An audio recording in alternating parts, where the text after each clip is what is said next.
భక్తి భాస్కర ప్రేక్షకులకు నమస్కారం. మనం గరుడ పురాణం సిరీస్‌లో భాగంగా గరుడ పురాణం ప్రకారము పితృదేవతలకి లేకపోతే మనిషి చనిపోయిన తర్వాత 11వ రోజు కాకికి పిండం పెడతారు. అసలు కాకికి పిండం ఎందుకు పెడతారు? ఒకవేళ కాకి కనుక ఆ పిండాన్ని స్వీకరించకపోతే ఏమవుతుంది? అనే విషయాలకు సంబంధించి ఈరోజు మాట్లాడదాం. సో, మనతో పాటు ఉన్నారు ప్రముఖ ఆధ్యాత్మికవేత్త, వాస్తు శాస్త్ర నిపుణులు మాడుగుల శివప్రసాద్ గురూజీ గారు. వారిని అడిగి తెలుసుకుందాం. గురూజీ నమస్తే. ఆశీర్వచనం తల్లి. గురూజీ, గరుడ పురాణం ప్రకారము పిండం పెట్టడం అనేది అసలు పిండం పెట్టకుండా మనకి ఇవి జరగవు. సో, పిండం పెట్టడం అనేది ఒక ఎత్తు అయితే, అది కాకి స్వీకరించడం అనేది ఇంకొక ఎత్తు. చాలా సందర్భాల్లో కాకి అసలు రాదు, అక్కడికి రాదు. సో, దాన్ని తీసుకెళ్ళి ఏ నదిలోనో నీళ్ళల్లోనో వదిలేస్తూ ఉంటారు. అసలు కాకి ప్రాధాన్యత ఏంటి? కాకికే ఎందుకు పెడతారు? అండ్ ఒకవేళ ఆ పిండాన్ని కనుక కాకి తీసుకోకపోతే ఏమవుతుంది? శ్రీ మహాగణాధిపతయే నమ. ఐం మహాసరస్వత్యే నమ. శ్రీ లలితాంబికాదేవియే నమ. మామూలుగా అమ్మ, కాకి పక్షు జాతులలో కాకులది ఒక ప్రత్యేకత. ఇది మొట్టమొదటి నుంచి మనం ఒక మాట చెప్పుకోదలిస్తే, సహజముగా పితృకర్మలకు, పితృదోషాలకు కాకులకు దగ్గర సంబంధం ఉంటుంది. ఓకే. మనము పూర్వము ఒక మాట వినేవాళ్ళం, వాడు కాకిలాగా 100 ఏళ్ళు బతికాడరా ఏం లాభం అనేటువంటి పదం వింటాం. కాకికి మరణం లేదు. ఏదైనా యాక్సిడెంటల్గా చనిపోతే తప్ప అనేటువంటిది ఒక విధానం ఉంది. ఓకే. ఈ ఆత్మలు ఇవన్నీ ఏమవుతాయి అంటే, ఆ సందర్భము ఆ ఇది వచ్చినప్పుడు ఏదో ఒక దాంట్లోకి, ఒక పక్షి రూపంలోకో ఇంకో దాంట్లోకో వెళ్ళి మన వాళ్ళ ఇంటికి వెళ్ళి తిని రావాలి అనేటువంటి ఇది ఉంటుంది మామూలుగా. ఇక్కడ కొంతమంది మనము ఇప్పుడు ఈ పిండ ప్రదానాలు అంటే ఆబ్దికము మామూలుగా ప్రతి సంవత్సరము చేసేటువంటి విధానం ఉంటుంది. పెద్దలకు చేసేటువంటి విధానాలలో వసు రుద్ర ఆదిత్య రూపాలు అని మనం చెప్పారు. ఓకే. అలా బొటనవేలి ద్వారా ఎప్పుడైతే నువ్వులు నీళ్లు మనము వదులుతామో, సంకల్పము చెప్పుకొని పవిత్రము దర్భ పవిత్రం అనేటువంటిది పెట్టుకొని శాస్త్ర ప్రకారముగా మనము వచ్చినటువంటి పురోహితుడు చేయిస్తాడు. చేయించినప్పుడు మనం వదులుతామో, ఈ అంగుష్టము ఈ బొటనవేలి ద్వారా మనం మనకి ఏదైనా స్థిరాస్తులు, ఎక్కువ కాలము ఉండేటువంటి స్థిరాస్తులన్నీ కావాలి అంటే బొటనవేలు ముద్ర వేయించుకుంటారు. అవును, అవును. అలాగే మన జన్మజన్మల పాపాలు, పితృదేవతల యొక్క దోషాలు, పితరుల యొక్క ఇది పోవాలి, చేయాలి, వాళ్ళ రుణం తీర్చుకోవాలి అంటే బొటనవేలి ద్వారానే మనం వదిలిపెట్టాలి. ఈ బొటనవేలి ద్వారా వదిలిపెట్టడం అనేటువంటిది జరుగుతూ ఉంటుంది. ఇలా చేసి తృప్తిగా ఎప్పుడైతే చేస్తామో, ఆ చేసినటువంటి కార్యానికి అక్కడ పిండ ప్రదానానికి పిండాలకు మనము ఆవాహన చేస్తాం.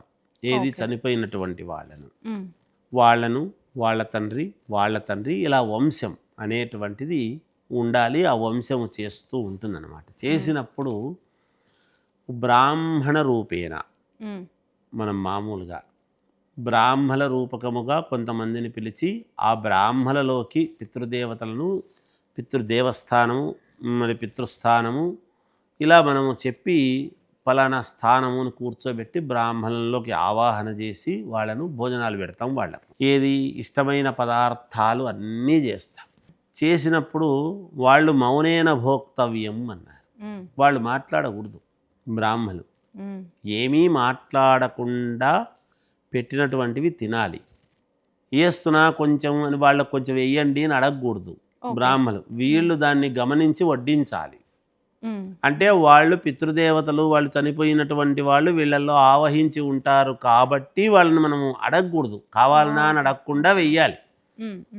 వాళ్ళు తృప్తాస్మ, వాళ్ళు తృప్తిగా భోజనము చేశాము అనేటువంటిది కలిగేంత వరకు పెట్టాలి.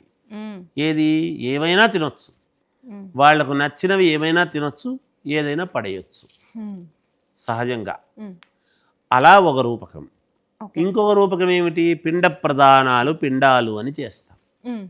అన్ని రకాల పిండి వంటలు అందులో కలిపి, అన్నంలో కలిపి చేసి పిండాల రూపంలో పెట్టి వాయువ్యాధి ఆగ్నేయాంతము అనేటువంటిది ఒక ఇది చేసి దాంట్లో కూడా కింద మళ్ళీ దర్భలు పరుస్తాం. దర్భలు పెట్టి దాని మీద పెట్టి మళ్ళీ పైన దర్భలు పెట్టి చేసేటువంటి విధానం చేస్తుంటారు. Okay okay. అలా చేసినప్పుడు వాటికి కూడా నివేదన పెట్టి వాళ్ళు ఆ రూపకంలో వచ్చారు అని పిండాలకు మనం నమస్కారం చేసుకోవడం అనేది జరుగుతుంది. జరిగిన తర్వాత ఈ పిండాలు ఏం చేయాలి అంటే, వీళ్ళు చనిపోయినటువంటి వాళ్ళు నిజంగా పుణ్యము చేసినటువంటి వాళ్ళు పుణ్యాత్ములే అయితే గోవు మనల్ని ఎత్తుక్కుంటూ మన ఇంటికి వస్తుంది ఓకే. సహజముగా. గోవుకు పెట్టడం, లేదా పారేటువంటి నదీ ప్రవాహం ఉంటుంది, నదీ ప్రవాహంలో వదిలిపెట్టడం. నదీ ప్రవాహంలో వదిలిపెట్టిన తర్వాత కూడా పిండాలు పోతూ పోతూ ఉంటే అనేక రకాల పక్షులు వచ్చి చేసుకొని పోవటం చేయడం జరుగుతుంది కొంచెం. అలాగే జలచరాలు అందులో ఉండేటువంటివి అవి తినడం చేయటం జరుగుతుంది. ఎందుకు? మనము 84 లక్షల జీవరాశులలో అవన్నీ దాటుకొని మానవ జన్మకు వచ్చాం. మరి చనిపోయిన తర్వాత మళ్ళీ మనకు ఇంకొక జన్మ ఎక్కడో ఉంటుంది, ఏమై పుట్టుంటామో తెలియదు. ఈ చనిపోయినటువంటి వాళ్ళు ఏమై పుట్టింటారో మనం చెప్పలేం. మనకేముంది, మన ఇంట్లో ఎవరో మళ్ళీ పుడితే మళ్ళీ వానికి ఆ పేరు పెట్టుకుని వాడే పుట్టాడు వాడు మనం అనుకుంటున్నాం, మన తృప్తి కోసం మనం అనుకుంటుంటాం తప్ప అవేం జరిగేటివి కాదు అట్లా. అవన్నీ ఉత్తమాటలు, మనం ఎన్ననుకున్నా వేస్ట్. ఈ రూపకంగానే కాకుండా కాకి రూపంలో రావాలి అనేటువంటిది పెడతాం. ఈ మధ్య పూర్వం ఏమిటి అంటే, ఇంటి ముందు ఎవరైనా వస్తున్నారంటే కాకులు అరవటము ఎక్కువ ఉండేవి అప్పట్లో, ఎక్కువ ఉండేది. ఎక్కువ విపరీతముగా కాకులు ఎవరన్నా ఇంటికి వస్తున్నారు అంటే వచ్చేది. కాకి మన ఇంటికి వచ్చి ఏదైనా 4 మెతుకులు అలా మనం ఇదిలేసినటువంటి మెతుకులు తినిపోతూ ఉంది అంటే పితృదేవతలు ఆ కాకి రూపకముగా వచ్చి కాస్త 4 మెతుకులు తినిపోతున్నారు అంటే మనకు పితృదోషాలు పోయేటివి. ఇప్పుడు కాకులు కూడా రాకుండా పోయినాయి, కాకులే లేకుండా పోయినాయి అంటే మనం ఎన్ని దోషాలు చేస్తున్నామో ఇంకా మనల్ని మనం లెక్కేసుకోవచ్చు. మనకు తెలియకుండా ఎన్ని దోషాలు చేస్తున్నాము. కాకులు రావటము లేదు, కనపడము లేదు. పిండాలు చేసి మనము ఆబ్దిక కర్మలు చేసేదానికే అవకాశము లేక ఎక్కడో ఒక చోట ఇచ్చి ఏదో బ్రాహ్మణులకు కాస్త రవీసి ఇచ్చి మీరు తినిపోండి అని చెప్పటము, ఎవడు చేస్తాడు పో అని చెప్పేసి చేయకుండా పోవటము, ఇలాంటి దోషాలన్నీ ఎక్కువైనటువంటి దాని వలననే మనము ప్రారబ్ధ కర్మలలో మనము చేసుకునేటువంటి దానిలలో మనం ఎంత చేసుకున్నా, ఎంత పూజలు చేసినా, ఎన్ని యజ్ఞయాగాది క్రతువులు చేసినా, ఎన్ని పూజలు చేసుకుంటున్నా, ఎన్నిసార్లు రోజు ఇల్లు అలుక్కొని నేను రోజు దీపారాధన చేస్తున్నా అన్న మాకు మంచి జరగడం లేదు గురువుగారు, మాకు ఇంకా మేలు జరగడం లేదు గురువుగారు, అనుకున్నవి రావటం లేదు గురుగారు అనే పదాలు ఎక్కడి నుంచి వస్తున్నాయంటే ఇగో ఇలాంటివి పాటించకపోవటము వలన వచ్చేటువంటివి ఎక్కువ. ఎందుకు? నీకు ఒక వంశము, నీకు ఒక విధానము, నీకు ఒక కుటుంబము, నీకు ఒక వ్యవస్థ అనేటువంటిది పూర్వాపరాలని మొదటి నుంచి వచ్చినటువంటివి నువ్వు పాటించాల్సినటువంటి పద్ధతులు నువ్వు పాటించలేదు కదా. అసలు అప్పు చేసుకునైనా పితృకర్మలు చెయ్యాలి. నా దగ్గర డబ్బులు లేవు, అప్పు చేసి ఓడిపెడతాడులే, చనిపోయినోడు ఎట్లాగో పోయినాడు కదా మా నాన్న, ఇంకా వాడిని చేసేది ఏముంది, నాకేం రూపాయి ఇవ్వకుండా పోయినాడు, నేను చెయ్యను అంటే రేపు పొద్దున నీ పిల్లలకు మంచిది కాదు. ఇది తప్పకుండా తండ్రి నీకు ఈ జీవితాన్ని ఇచ్చినాడు, నీకు ప్రాణాన్ని ఇచ్చినాడు, నువ్వు ప్రాణముతో ఉన్నావు, జీవించి ఉన్నావు కనుక నీకు పితృదేవతలకు నీ తల్లిదండ్రులకు చేసుకోవాల్సినటువంటి కర్మలు నువ్వు చెయ్యాలి. ఇవే కర్మలు. ఆ కర్మలలో నిత్యకర్మలలో భాగంగా ఇవి కూడా నిత్యకర్మలే. ఇవన్నీ నిత్యము అంటే ప్రతినిత్యము అనేది కాదు, ప్రతి సంవత్సరము చేయవలసినటువంటి. నీ పుట్టినరోజు జరుపుకుంటావు, నా పుట్టినరోజు వచ్చిందని ప్రతి సంవత్సరం చేసుకుంటున్నా, భార్య పుట్టినరోజు వచ్చిందని ప్రతి సంవత్సరము ఒక నగో ఒక తులం బంగారము తీయిస్తావు, ప్రతి సంవత్సరం చీర తీయిస్తావు భార్యకని.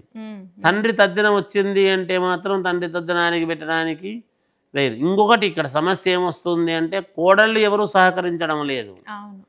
కోడళ్ళు ఖచ్చితముగా సహకరిస్తేనే ఆ కొడుకు చేసినటువంటి దానికి సత్ఫలితం ఏర్పడుతుంది. ఎందుకు? మామ ఆస్తిపాస్తులకు కొడుకు ద్వారా ఒకవేళ వీళ్లకు వచ్చినా రాకపోయినా ఆ కొడుకును అనేటువంటి సంపద, కొడుకే సంపద, మామ యొక్క సంపద కొడుకే. ఆ కొడుకును ఎప్పుడైతే ఈమె వివాహము చేసుకుందో ఈమె మామగారికి ఆబ్దికంలో చేయవలసినటువంటిది మడివంట అది కానీ సహకారము కానీ ఈమె చేస్తేనే భర్తకు మేలు జరుగుతుంది, శ్రేయస్సు కలుగుతుంది. మీనాయింది నాకేమి సంబంధము, మళ్ళీ వీళ్ళ తండ్రి తద్దినం వస్తే ఈమె పోతుంటుంది, ఇది చెల్లదు. ఓకే ఓకే తండ్రి తద్దినానికి ఈమె పోయి ప్రసాదము తింటే ఏదో గొప్ప అనుకుంటే ఆడవాళ్ళు పోతే చెల్లనే చెల్లదు. నేను బాగా టీవీ ముఖంగా చెప్తున్నా. పెద్దవాళ్ళు కాబట్టి తినొచ్చు పోయి అంతవరకే, తండ్రి అనేటువంటి భావనతో తినొచ్చు. ఎప్పుడైతే పాణిగ్రహణము అనేటువంటిది చేసి పాలల్లో చేతులు అద్ది ఇదిగోండి మీ అమ్మాయిని మీ అమ్మాయి అనుకోండి అని ఎప్పుడైతే కన్యాదానం అనేటువంటిది చేశారో, పుట్టినింటికి పోవద్దని కాదు, రక్త సంబంధాన్ని తెంచుకోమని కాదు, నీ నియమాలు మారిపోతున్నాయి. అప్పుడే తల్లికి పరాయి దానిలాగా వాయినం ఇప్పిస్తారు. కన్న కూతురితోనే వాయినం తీసుకుంటుంది తల్లి. ఎందుకు? ఇంకా అవతల వాళ్ళ ఇంటి అమ్మాయి అయింది అని మొదటిది వాయినం ఇప్పిస్తారు కదా, అంటే సంబంధం లేదు అని. అక్కడ ఏం జరుగుతుంది? అందుకని కోడలు ఖచ్చితముగా తల దడుపుకోవాలి. మామ కార్యక్రమము అంటే కోడలు తల స్నానం చెయ్యాలి అనేదే శాస్త్రములో ఉన్నది. అది చెయ్యకపోతే ఆ పితృకర్మలకు ఎప్పుడైతే భర్త రూపకముగా ఇబ్బందులు జరుగుతూ ఉంటే ఆటోమేటిక్గా భార్యకు సమస్యలు వస్తాయి. ఆ సమస్యలు ఎందుకు రావు? ఖచ్చితంగా వస్తాయి.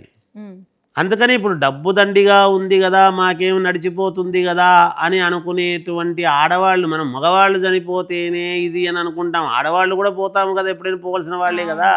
పోయినప్పుడు వాళ్లకు పడేటువంటి శిక్షలు కూడా ఎలాంటివి ఉంటాయనేది కూడా ఉన్నది గరుడ పురాణంలో. ఇవి పాటించలేదు, ఈమె కోడలయ్యి ఉండి ఈమె చేయలేదు కనుక ఇక్కడ ఆడ మగ అనేటువంటిది కాదు, అక్కడ ప్రాణి అంతే. అక్కడ శవం, అది స్త్రీ శవమా పురుషుడి శవమా అనేటువంటిది ఉండదు. ఇది పురుష శవం స్త్రీ శవం ఉండదు. ఇంకా శవం శవమే, ఆత్మ అంతే అంతే.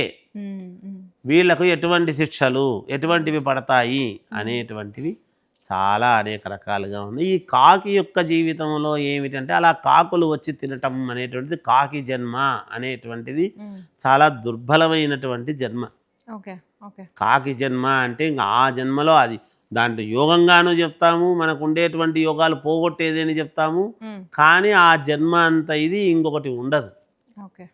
ఏమి వాడు కాకిలాగా అరుస్తున్నాడు అని అది చెప్తూ ఉంటుంది. ఒరే నేను ఈ జన్మలో పుట్టి కావు కావు కావు అంటే మనకు అన్నమయ్య సినిమాలో చెప్పినట్టుగా ఏవి నీవి కావు నీవి కావు నీవి కావు అని చెప్తుంది. మన వాడు ఊరికే చెప్పలేదు, వాళ్ళు ఏవి నీవి కావు నీవి కావు నీవి కావురా, నేను అట్లా అనుకునే ఈ దశకు వచ్చినాను, రేపొద్దున నువ్వు నా జతకు రావద్దు, నువ్వు నా ఇది కాకి రూపాన్ని కాకి జన్మకు ఎత్తొద్దు అనేటువంటి భావనతో చెప్పేటువంటి విధానంలో భాగంగానే కాకుల యొక్క ప్రత్యేకత. ఒకవేళ మీరు చెప్పినట్టుగా ఇప్పుడు పిండం గనక కాకి ముట్టుకోకపోతే దాని అర్థం ఏంటి? అసలు ఏమీ లేదు, ఆత్మ ఆరూపకంగా కూడా వచ్చి తినలేదు, తృప్తి కలగలేదనే దాని అర్థము.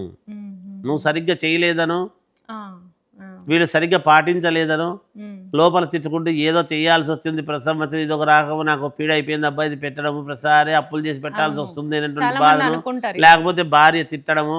వీడికి శ్రద్ధ చేయాలనుండినా, చేసిన వాడికి శ్రద్ధ ఉండినా భార్య తిట్టుకుంటూ చేసింది అనుకో, ఉపయోగం ఏమి లేదు. నీకు అనుసరించాల్సినటువంటిది నీ భార్య సగభాగం కదా. నా భార్య అర్ధాంగి ఎందుకు వస్తుంది పేరు, సహధర్మచారిణి ఎందుకు వస్తుంది పేరు, ఎందుకు వస్తున్నాయి ఇవి అంటే నీ ధర్మాలలో చేసేటువంటి ధర్మాలలో సగం వస్తాయి. ఖచ్చితంగా ఆమె తీసుకుంటుంది కదా, నీ ఆస్తిపాస్తులు తీసుకుంటుంది కదా. నువ్వు సంపాదన, నా భర్త సంపాదన అని ఎప్పుడైతే తీసుకుంటుందో, మరి మొగుడు చేసేటువంటి కర్మలలో భాగంగా కూడా పంచుకోవాలి కదా. అందుకే కదా ధర్మార్థ కామ మోక్షముల యందు నీ చేయి ఎప్పుడు విడవను అని పెళ్ళినాటి ప్రమాణాలు చేసేది. దానికి అర్థమేముంది? అందువలన అమ్మ చాలా ఉన్నాయి, ఇంకా అనేక రకాలు ఎన్నో ఉన్నాయి. తర్వాత దానిలో అన్ని చెప్పుకుందాం కాక. ఓకే గురూజీ, థ్యాంక్ యూ. జయోస్తు. సో చూసారు కదండి, గరుడ పురాణం ప్రకారం కాకి పిండం గనక ముట్టుకోకపోతే ఏం జరుగుతుంది అనే విషయాలను గురూజీ చాలా చక్కగా వివరించారు. తర్వాత ఎపిసోడ్లో మనము అసలు గరుడ పురాణం ప్రకారము అంతిమ సంస్కారాలు ఏవైతే ఉంటాయో, తలకొరివి అని అంటారు కదా, అవి కేవలం ఇంట్లోని మగ సంతానం మాత్రమే చెయ్యాలి అని గరుడ పురాణం చెప్తోంది. ఒకవేళ ఇంట్లో మగ సంతానం లేకపోతే కేవలం ఆడపిల్లలే ఉంటే వాళ్ళ పరిస్థితి ఏంటి అనే విషయాలకు సంబంధించి డీటెయిల్గా నెక్స్ట్ ఎపిసోడ్లో తెలుసుకుందాం. నమస్తే.